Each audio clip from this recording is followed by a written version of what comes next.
harb, pertempuran untuk menentukan bainal haqqi wal batil. Jemaah sekalian, kata Aisyah radhiyallahu anha, ini itu Pak.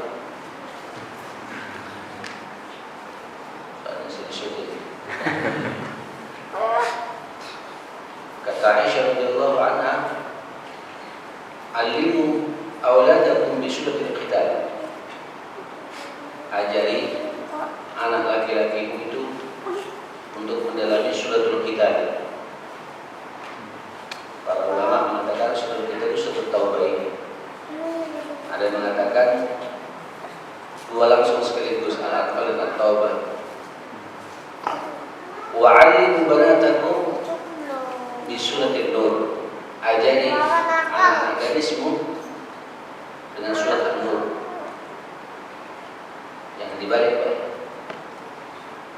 Jadi kalau anak laki-laki, termasuk kita semua, itu harus mendalami dan harus memahami, tahu betul apa kandungan surat Anfal dan At-Taubah ini. Untuk ibu-ibu dan anak gadis-gadis kita, fahami pula surat An-Nur, karena memang banyak bicara masalah kewanitaan di sini. Nah, di akhir surat itu, surat Taubah, Allah mengatakan pada kita, dan sepakat para ulama, para mufassirin, ini rahasia sukses Nabi menatap umat. Sekaligus legitimasi Allah Subhanahu wa taala. Inilah rahasianya kenapa Nabi dalam waktu yang sangat singkat itu mampu menatap umat dalam waktu 23 tahun. Subhanallah. Mari kita renungi ini. A'udzu billahi minasyaitonir rajim. Laqad ja'akum rasulun min anfusikum azizun 'alaihi ma 'anittum harisun 'alaikum bil mu'minina rauf rahim. Fa in tawallaw faqul hasbiyallahu la ilaha illahu alaihi tawakkaltu wa huwa rabbul 'arsyil 'azim. Luar biasa ayat ini. Biasanya kita dengar ayat ini kalau bulan Maulid, Pak. Ya, selalu dibaca ayat ini. Apa kata Allah? Laqad ja'akum rasulun, sungguh telah datang kepada kalian semua seorang utusan, Rasul Muhammad bin Abdullah, Nabi kita ini. Laqad ja'akum rasulun, yang pertama min anfusikum. Min anfusikum. Para ulama membaca ini dengan dua bacaan, dua qiraat. Membaca pertama dengan min anfusikum, bacaan kedua dengan min anfasikum. Dua-duanya punya sentuhan yang luar biasa. Yang pertama min anfusikum, dari dirimu sendiri.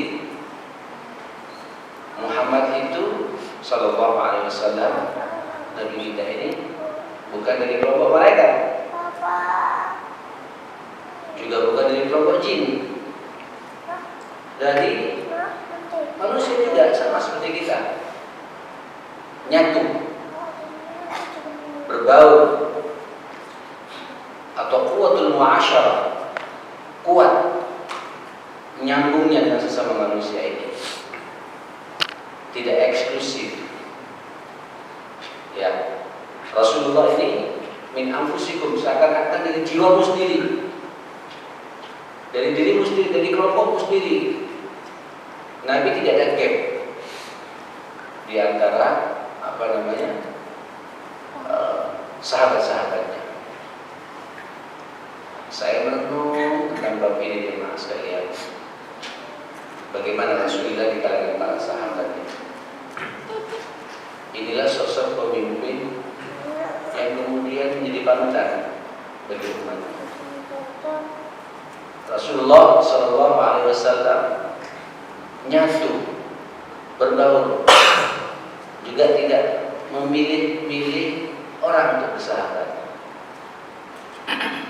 Duduk dengan Bilal, dan Bilal merasakan seakan-akan Nabi paling perhatian sama Bilal, mantan budak.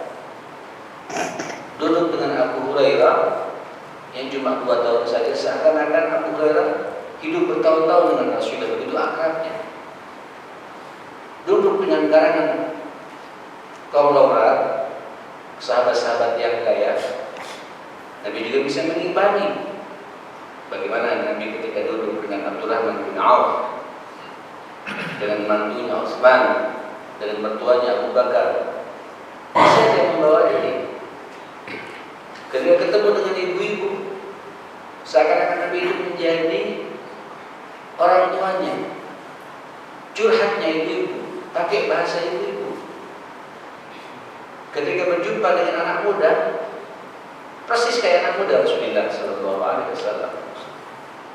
Ketika berjumpa dengan anak kecil, Masya Allah, ya, sampai semua anak kecil kayak Hasan, Husain, Abdullah bin Abbas, siapa lagi jamaah sekalian, banyak sahabat-sahabat yang kemudian terkesima itu, direkam kehidupan Rasulullah Sallallahu Alaihi Wasallam.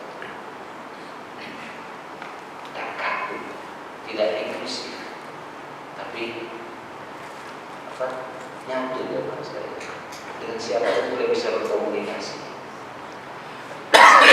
Pemimpin yang baik, figur yang baik. Kalau kita ingin sukses menata umatnya ini, tidak milih-milih orang Pak dalam bersahabatnya. Termasuk juga ustadznya. Ya, ustadz itu tidak hanya mengundang kepada undangan-undangan tertentu. Kalau yang diundang itu adalah orang-orang eksekutif, hati duluan dia Pak. Tapi kalau yang mengundang orang-orang biasa, melambat-lambatkan diri, bahkan mungkin merasa gengsi untuk kemudian masuk di situ. Dia hanya menyampaikan kisahnya pada kelompoknya saja. Kalau tidak sepaham, tidak nyambung dia. Ini yang bisa ketemu dia Mas sekalian. Min anfusikum, bergaul Rasulullah bisa masyarakat. Bahkan kepada orang non-muslim sekalipun, apalagi muslim. Lihat kisah-kisah bagaimana orang-orang Yahudi terkesima melihat akhlaknya Rasulullah. Kalau sampai lihat Yahudi di Madinah itu yang masuk Islam rata-rata bukan terkesima atau ingin mendalami akidah yang dibawa oleh Rasulullah, risalah yang dibawa oleh Rasulullah, tapi rata-rata kadang-kadang lihat bagaimana indahnya akhlak Rasulullah Sallallahu Alaihi Wasallam. Saya masih belum berbicara quwwatul ma'asyarah, bagaimana indahnya Nabi, kuatnya hubungan Nabi di tengah-tengah keluarganya Pak, dengan 9 atau 11 istri itu. Halo, kita dengan satu istri Pak, kadang-kadang tidak bisa komunikasi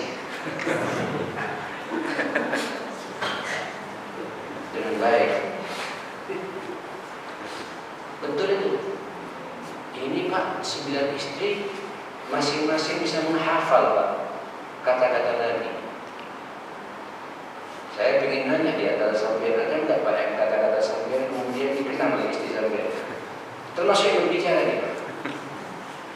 Kalau untuk berkata istri saya Pak, kalau Muhammad Sallallahu Alaihi Wasallam dihafal.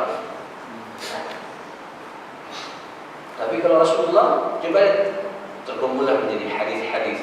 An Aisyah radhiyallahu anha, ya kan? An Ummi Salamah radhiyallahu anha, an Hafsah radhiyallahu anha, dan begitu seterusnya. An Zainab radhiyallahu anha. Semua istri Nabi menceritakan apa yang terjadi kepada Rasulullah. Kenapa terkesima melihat indahnya, kuatnya hubungan Rasulullah Sallallahu Alaihi Wasallam. Ini fondasi pertama Pak. Makanya perjuangan yang berdarah-darah itu 23 tahun, 13 tahun pertama Nabi dikucingkan, Bahkan ada sebagian sahabat yang tersiksa suruh hijrah ke Madinah. 2 tahun setelah itu ada perang sampai 68 kali perang. Kenapa mereka mau perang ya mas sekalian? Karena melihat sosok Nabi ini, mustahil manusia ini orang yang bohong. Diakui, kredibilitasnya itu diakui.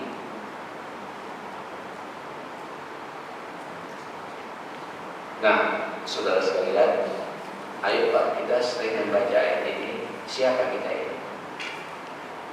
Demi Allah Pak, kalau masih ada di antara kita yang tidak tegur sapa, jangan bicara Islam kemana-mana Pak. Tidak bisa duduk sesama Muslim, tidak bisa ngobrol santai sesama Muslim, jangan bicara Islam kemana-mana. Laqad ja'akum rasulun min anfusikum, nyatu itu Nabi. Setiap dia saudaranya melangkahkan kaki-kakinya ke masjid, itu saudara saya yang harus saya backup, yang harus saya jaga, harus setiap malam saya doakan. Tidak ada kamusnya dalam benaknya itu ingin berbenturan dan bergesekan. Kalau ada kesalahpahaman dicari Pak, bagaimana caranya untuk kemudian tidak salah paham. Semangatnya anfusikum, sakitnya dia, sakit saya juga. Sedihnya dia, sedih saya juga. Masalah dia, masalah saya juga. Bahagianya dia, bahagia saya juga. Tidak ada hasad, tidak ada dengki, tidak ada gesekan di antara kita. Min anfusikum, itu Pak Nabi Sallallahu Alaihi Wasallam. Jemaah sekalian, ini bacaan pertama. Min anfusikum. Kita bicara sirah ya, meneladani akhlak Rasulullah. Yang kedua dibaca dengan min anfasikum. Apa anfasikum? Dari kata-kata nafis, orang paling mulia di antara kamu, punya nilai lebih di antara kamu. Seorang Muslim harus punya nilai lebih Pak dibandingkan dengan umat yang lainnya. Nabi itu Pak punya nilai lebih dari sisi akidahnya, punya nilai lebih dari sisi ibadahnya, punya nilai lebih dari sisi akhlaknya, punya nilai lebih dari sisi ilmu pengetahuannya. Masya Allah. Punya nilai lebih dari sisi fisiknya. Ini saya kalau baca 5-nya saya kaji Pak, tidak selesai nih. Kita bicara pribadi Nabi dulu, Pak. Yang satu, moralitasnya diakui, nyatu pada semua masyarakat. Min anfasikum, min anfusikum. Sekarang min anfasikum. Anfus, sekarang anfas. Paling nafis. Seorang Muslim selesai sudah Pak masalah akidah ini. Jangan tanya kalau Nabi sahihul aqidah, sahihul tauhid. Tapi sekali lagi akidah yang tidak hanya sekedar jadi wacana, kajian saja tidak Pak. Tapi bagaimana akidah itu bisa kita refleksikan di dalam hati, sehingga tergambar pribadi kita sebagai pengikut Rasulullah. Orang yang betul-betul tauhidnya, ketergantungannya, tawakalnya, kepasrahannya hanya kepada Allah Subhanahu wa taala. Jadi kalau saya bicara akidah, 2 tahun pun tidak akan selesai dan tidak akan kita kaji Pak. Tadi saya menyampaikan, saya bahas masalah akidah di Al-Quran itu 2 tahun setengah setiap pekan. Sementara saya setahu sebulan sekali kayak gini. Itu pun dibatasi setengah 6, berhenti saya.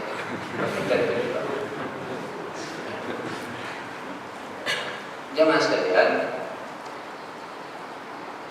anfas, ya Allah akidah kita ini Pak. Dan Nabi menanamkan akidah itu 13 tahun menyukai. Semua ayat-ayat berbicara masalah akidah. Ya, fondasi akidah itu satu, yaitu pahami, dalami kalimat tauhid la ilaha illallah. Tidak ada yang patut saya cintai, saya hanya cinta Allah dalam hidup ini. Cinta istri, cinta anak itu nomor 2 semua Pak. Nomor 1 Allah. Iya apa enggak ya? Ini pertanyaan besar. Pertanyaan besar. La ilaha illallah, tidak ada yang perlu saya takuti. Takut saya hanya kepada Allah. Tidak takut di PHK. Tidak takut sama majikan yang memfasilitasi kita. Karena kita telah memberikan kontribusi, memberikan jasa kepada mereka. Tidak takut kepada anak, tidak takut kepada istri, tidak takut sama jin. Jin juga takut sama manusia seperti apa? Takutnya hanya pada siapa? Allah. Itu akidah. La ilaha illallah. Tidak ada tempat kita bergantung, bersandar, kecuali gantungan dan sandaran kita hanya kita bersandar pada Allah Subhanahu wa taala. Apa betul bahwa kami kita kepada Allah? Ini semua akidah fondasi. Rasulullah kalau sampai lihat selesai di bab ini. Anfas punya nilai lebih. Akidah membuat butuh semangat hidup yang luar biasa. Orientasinya akhirat. Tidak hanya orientasi dunia saja. Dunia ini dinikmati banyak 70 tahun dan Nabi juga tidak sampai 70 tahun, Bapak. 63 tahun. Masya Allah. Sallallahu alaihi wasallam. Oke. Yang kedua juga Muslim yang akan memegang peradaban ini kan, itulah Muslim yang anfas. Yang kedua adalah anfas dalam masalah ibadah. Saya kok tidak yakin Pak agama ini akan diberikan kepada orang yang ibadahnya biasa-biasa saja. Saya yakin. Apalagi menjadi pemimpin tidak bisa baca Quran. Menjadi pemimpin syaratnya hanya nunggu Idul Fitri sampai Idul Adha saja. Tidak bisa, Pak. Pasti banyak masalah. Seorang pemimpin lihat Rasulullah tidak pernah absen satu kali pun salat di masjid selama hidupnya. 5 waktu tidak pernah masjid, tidak pernah absen di masjid, selalu di masjid. Jadi contoh bagaimana cara ibadahnya Rasulullah, salatnya Rasulullah, tahajudnya Rasulullah. Banyak sekali hadis-hadis berbicara kunna, ya kata para sahabat itu, naqumu ma'a Rasulillah sallallahu alaihi wasallam. Kami pernah sekali waktu qiyamul lail bersama Rasulullah saat malam. Berarti salat malamnya pun juga dipantau oleh para sahabat. Jadi contoh. Sampai pernah sekali waktu bengkak kakinya, karena kuatnya berdiri dan sujudnya setelah rukuknya Rasulullah, kakinya bengkak. Pernah enggak kita sampai salat sampai bengkak kakinya? Dulu saya pernah mencoba semua, Pak. Dulu ketika saya kuliah, pernah iktikaf di Madinah 10 hari pernah. Saya lihat kaki saya tidak bengkak. Pernah juga di Mekah, lebih anu lagi 10 hari juga di situ, tidak pernah bengkak. Begitu seriusnya berarti Pak ibadahnya Rasulullah Sallallahu Alaihi Wasallam. Aduh, ini panjang Pak bicara ibadahnya Nabi. Nah, saya ingin Pak minimal sampai jadi contoh ibadah kita itu, baik kita di hadapan istri juga di hadapan suami, di hadapan anak-anak. Sampai nanti anak kita melihat begitu. Abah saya, ayah saya beribadah, tahajud, salat tak pernah absen di masjid 5 waktu. Itu Rasulullah. Anfas min nahiyatil ibadah, punya lebih dari sisi ibadah. Sallallahu alaihi wasallam. Oke. Yang berikutnya juga anfas dari sisi akhlak. Masya Allah. Wa innaka la'ala khuluqin azim. Itu pengakuan Allah, Pak. Akhlak ma'allah, akhlak dengan Allah, semua tahu bagaimana Nabi. Akhlak ma'anas, akhlak Nabi dengan istrinya. Allah. Saya tidak pernah baca satu hadis pun komentar istri Nabi berkomentari negatif sama Nabi. Tidak pernah saya lihat satu hadis pun. Semua diceritain dari cara makan Nabi. Bagaimana Nabi ketika kemudian nyuapin istrinya, Pak, ngasih makan. Pernah nggak sambil nyuapin istri?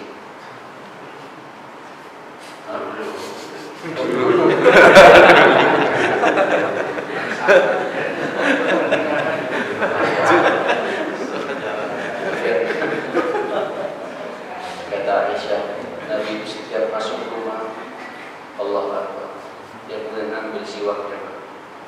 dibersihkan mulutnya. Tasawwur qabla an yadkhul al-bait. Nabi memasak siwak itu.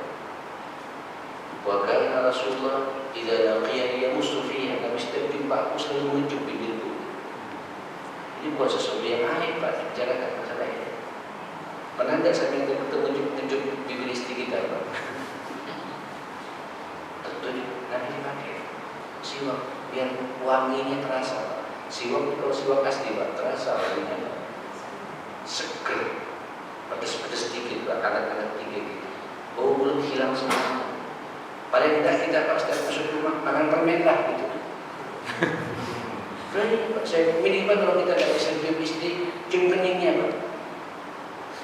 Karena kita masuk rumah, Pak, masih bau asap gitu. Keringat juga dari sini. Angkat sedikit keprihatin yang itu ditunjukkan oleh Rasulullah. Allahu Akbar. Anfas dari sisi akhlak. Terkesima, Pak, Nabi. Rapinya berpakaian di rumah. Allahu Akbar. Ketika makan sudah buruhnya dengan istrinya. Kadang ngambil ikannya istri, tidak pamit gitu. Dilihat bagaimana. Ketika Aisyah melihat kemana itu, ketika itu diberikan nama lagi sama Nabi. Ya punya. Jadi ada buruan-buruan yang menyenangkan, Pak. Terakam di sini semuanya. Kita dulu bisa gitu, Pak. Dulu Pak. Sallallahu alaihi wasallam. Ini akhlak Rasulullah. Saya masih belum bicara, Pak, tentang akhlak Nabi dengan sesama para sahabat. Ya Allah. Sampai tidak ada satu sahabat pun mengomentari kejelekan Rasulullah. Saya punya buku, Pak, Mawaqif, beberapa sikap dhahika fiha Nabi. Nabi itu tertawa. Jadi Nabi itu pernah tertawa. Cuma tertawa itu tidak terbahak-bahak. Nabi kalau tertawa terus kelihatan gerahannya. Mawaqif ghadiba fiha Nabi. Ada beberapa sikap Nabi marah di situ. Marahnya pun juga penuh dengan nuansa pendidikan kepada para sahabat, dengan kata-kata yang menyentuh. Mawaqif hazinah fiha Nabi. Ada beberapa sikap Nabi sedih di situ. Masya Allah. Ini bukunya ada 6 buku, Pak, dikhususkan tentang bagaimana akhlak Nabi atau sikap-sikap Nabi dalam kesehariannya. Makanya saya katakan bahas Nabi ini tidak akan selesai-selesai, Pak. Semakin dikaji kita semakin mendapatkan ilmu baru dari Rasulullah SAW. Ini anfas, jadi punya nilai lebih dari sisi akhlak. Nanti akhlak dengan ibu-ibu, akhlak sampai akhlak dengan binatang sekalipun. Masya Allah. Akhlak dengan binatang sekalipun. Semua tergambar bagi kita. Oke. Berikutnya juga anfas fil ilm. Nabi punya nilai lebih dari sisi apa? Keilmuannya. Muslim, Pak, tidak ada kamus jaga ini. Muslim tidak boleh bodoh. Muslim tidak boleh terlambat dari sisi keilmuan. Harus mengetahui berbagai macam sisi. Nyambung, Pak. Ngomong dengan orang ini nyambung. Walaupun kita perlu hanya memahami secara umum saja, ya. Karena kita sekarang butuh spesialisasi, Pak. Sekarang spesialisasi pun juga setengah-setengah sekarang. Saya bicara sama anak saya agak kencing kalau masalah itu, Pak. Hatta juga masalah agama saat ini, Pak, ada spesialisasi. Ada ustaz spesialisasi masalah fikih. Ya, ada ustaz spesialisasi masalah tafsir. Ada ustaz spesialisasi masalah hadis. Ada ustaz spesialisasi masalah akhlak, ada ustaz spesialisasi masalah sirah nabawiyah, tazkiyatul nufus. Ada ustaz spesialisasi masalah macam-macam pokok. Ini ustaz, Pak. Dan dalam itu. Dan Nabi, Pak, ditanya apa saja oleh para sahabat keluar, Pak. Apalagi di backup oleh wahyu oleh Allah Subhanahu wa taala. Dan wahyu itu, Pak, diturunkan kepada kita Quran 30 juz ini. Kita mendalami ini sumber ilmu bagi kita. Makanya sampai semakin menjauh ini, Pak, semakin kita tidak bisa mendapatkan apa-apa dalam hidup ini. Semakin kering kehidupan kita ini. Sampai terakhir advance dalam sisi fisiknya, Pak. Nabi punya nilai lebih dari sisi kekuatan fisiknya. Saya berbicara fisik Nabi juga. Allah Akbar. Ini saya pikir pernah ngobrol semua, Pak, ya. Pernah naik ke Gua Hira? Halo? Cuma jadi penonton dari bawah gitu. Coba naik lah ke atas. Mumpung belum 50 tahun. Saya pernah naik. Waktu itu saya tahun 96. Itu masih belum ada kayak jalan setapak kayak sekarang, Pak. Dulu cuma panas saja, Pak. Ikutin panas saja. Nanti ketemu di atas jalan. Dan yang puncaknya itu lagi sedikit baru itu guanya, Pak. Langsung tembus melihat haram. Oke. Dan itu Nabi Pak setiap kali minimal 2 kali naik itu. Naik pertama itu waktu itu Pak. Waktu itu ada para saudara. Itu 2 jam setengah. Turun mikir lagi, Pak. Dan sampai sekarang nggak berpikir lagi pengen naik lagi. Karena udah tahu capeknya. Nabi tiap hari seperti itu. Bagaimana kekuatan fisik Rasulullah Sallallahu Alaihi Wasallam. Pernah di Madinah Mas kalian ada perlombaan bulan katanya. Itu dikenal Pak kalau usaha bulan Sayyidina Ali paling pokok. Sayyidina Ali ini Pak tidak besar, tapi juga tidak kecil. Tapi badannya kekar. Dan itu pinter Pak, jatuhkan orang. Umar kalah dengan Sayyidina Ali kalau usaha bulan. Umar cuma gede. Umar itu Pak kalau naik kuda kan kakinya untuk tarik Pak. Jadi kelihatan kalau dari Paris paling tinggi itu Umar. Tapi kalau misalnya ada berdua, kayak waktu tadi ada orang pakai ninja, dan duduk matanya kayak ninja atau ninja, sama senang ahli. Ahli dengan gayanya sudah siap betul gitu. Di punggung tak bisa tenang. Digerakkan sedikit jatuh aja. Orang pada bingung semua, siapa orang ini? Bangun. Digerak sedikit jatuh lagi. Ali itu sampai 3 kali waktu itu akhirnya dia angkat. Suruh buka siapa saudaranya. Begitu dibuka, itulah Rasulullah Sallallahu Alaihi Wasallam. Jadi ahli taekwondo juga. Dibilang juga. Nah ini bab seperti ini yang buat apa Pak? Akidahnya kokoh, mohon maaf. Yang akidahnya kokoh, ibadahnya mantap, ilmunya mumpuni, akhlaknya memukau, tapi sakit-sakitan. Tidak produktif. Tidak produktif. Berimbang semuanya di dalam sunnah. Min anfasikum. Manusia paling anfas di antara kalian. Masya Allah. Ya. Nah kita seharusnya begitu Pak. Ya apa ibadah ini?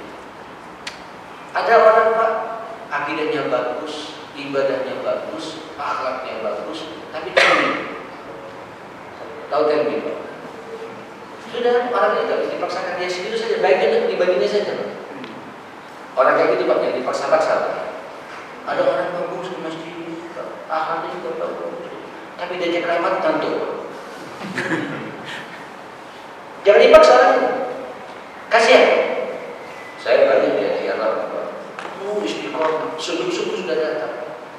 Tapi dia hanya ide gak keluar, ya sudah. Jangan ditaati ya. Antum dipaksakan bisa lari di masjid nanti. Iya Pak, karena takut nanti saya minta dapat tak nyambung. Jangan ditaati. Jadi jangan tetap saja. Kawal lagi. Betul kita butuh orang yang ashabul uqul, cerdas, ahli ibadah, akidahnya mantap, akhlaknya mukau, ya, tapi badan sehat.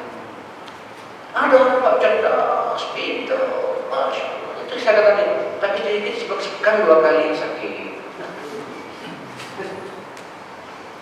Susah. Makanya olahraga sampean itu saya berbicara olahraga tadi Pak. Sampai bagaimana ketika jogging bersama Aisyah. Pernah tadi Pak jogging sama Aisyah. Ini kayak mungkin tidak masuk akal. Jogging sama Aisyah.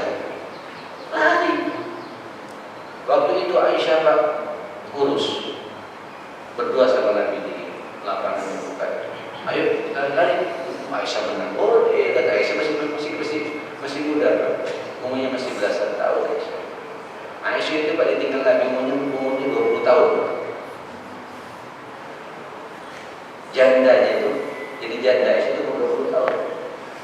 Sekali waktu Pak ketemu lagi di jalan itu, Nabi teringat Pak, dulu kalah sama Aisyah, nantang lagi. Aisyah nggak boleh kamu Pak, ayo sekarang. Dan Nabi menang Allah itu. Ada lidah kata, masya Allah. Ini apa namanya? Apa kalau bahasa kita ini Pak? Ini menembus kekalahanku beberapa bulan yang lalu. Berimbang ya. Kata Aisyah, Nabi ini kumpul sama kita, Aisyah. Kata Anas, ya Allah, indahnya, begitu romantisnya kehidupan, apa namanya, rumah tangga Rasulullah Sallallahu Alaihi Wasallam. Halo Pak. Mungkin kita baca dalam sekali kayak sesuatu yang aib Pak. Antum kalau baca tentang saksiatul Rasul, Allah Akbar, tentang saya namanya al-liqa' baina zawjain, khusus berbicara pertemuan suami istri Pak. Sampai urusan tempat tidur, urusan semua rangka, tapi dengan bahasa-bahasa isyarat. Jadi bukan sesuatu yang aib kita bicarakan masalah ini. Semangat, tapi kadang-kadang nggak urus sama istri Pak. Kalau ke masjid rapi segala macam, pulang ke rumah dibuka lagi Pak. Gak kawan kita di rumah. Tampilan kita tidak menunjukkan tampilan laki-laki yang paling tinggi di mata istri. Ya, ini orang nggak tanggung jawab. Suami yang tidak. Ya, saya masih belum masuk kepada ibu-ibu juga. Kalau ibu lihat bagaimana kondisi para ummahatul mukminin menyambut suami itu lebih dahsyat lagi. Sampai Aisyah katanya itu, kalau datang Nabi mau datang, itu kan Nabi habis pergi jauh, terus lalu masih ajudan dulu Pak untuk menyampaikan, sampaikan suaminya akan datang 2 hari lagi. Berperang, jadi ada 2 sahabat tuh bapak dulu, dia istrinya siap. Kita kan tidak dadakan terus. Padahal sudah ada HP, ada apa? Kenapa kita tidak masih tahu? Kan beda kalau sudah minimal dia berdandan untuk kita segala macam. Kita di luar pun sudah luar biasa benturannya dia. Lihat sana, lihat sini gitu. Tiba-tiba dibuka pintu, rambutnya acak-acak. Dasteran juga. Aisyah radhiyallahu anha mencoba lihat begitu dia datang Pak, menenangkan apa? Air, menenangkan air. Kemudian dia mengatakan begini, ingin nampak cantik di mata Rasulullah Sallallahu Alaihi Wasallam. Nabinya pun juga Pak sebelum masuk, dia sebelum ke rumah ke masjid dulu Pak, membersihkan mukanya, dipakai siwaknya. Ketemu istri dalam kondisi, masya Allah, dalam posisi sudah selesai kan?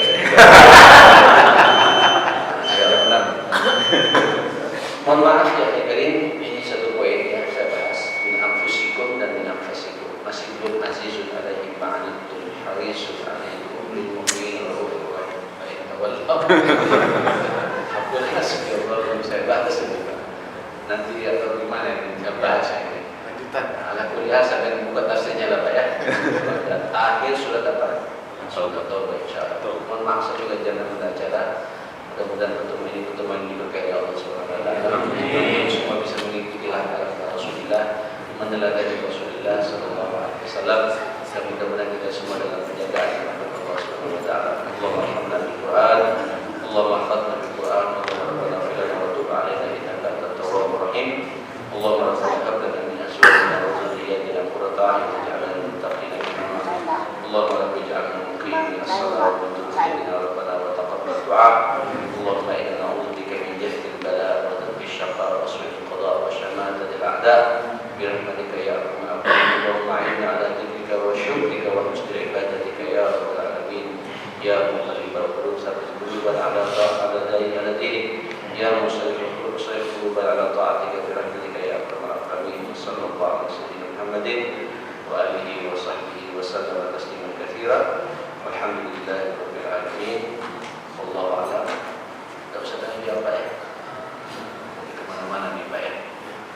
Insyaallah kita sambung lagi di pertemuan berikutnya insyaallah. Mudah-mudahan ada manfaatnya semuanya. Subhanallah wa bihamdika, asyhadu an la ilaha illa anta